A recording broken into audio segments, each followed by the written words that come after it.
যে আত্মীয় টাকা বেশি, দাওয়াত তাকে দেওয়া হয় স্পেশাল দাওয়াত। আর যতই কাছের রক্তের হোক না কেন, যদি টাকাওয়ালা না হয়, দাওয়াতও তেমন ভালো করে পাই না, মেহমানদারিও তেমন ভালো করে পাই না, খাবার খেয়েছি কি খাই নাই সেইটাও জিজ্ঞেস করার কেউ থাকে না।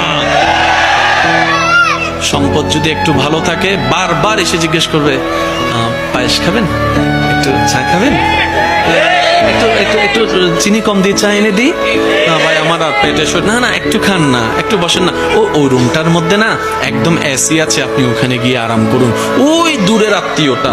আর যেটা কাছের আত্মীয়, সম্পদ তেমন নাই, পাশ দিয়ে গেলেও জিজ্ঞেস করে না, সে আশা নিয়ে বসে থাকে, হয়তো আমাকে একটু জিজ্ঞেস করবে, আচ্ছা খাই না খাই অন্তত জিজ্ঞেস তো একটু করুক, মনটা বড় হবে যে না আমার আত্মীয় আমাকে একটু জিজ্ঞেস করেছে। এই আশাটাও আশার মধ্যে থেকে যায়, স্বপ্নটা স্বপ্নের মধ্যে থেকে যায়, কল্পনাটা আর বাস্তবে রূপ নেয় না, কারণ আমরা এখনো পাক্কা মুসলমান হতে পারি।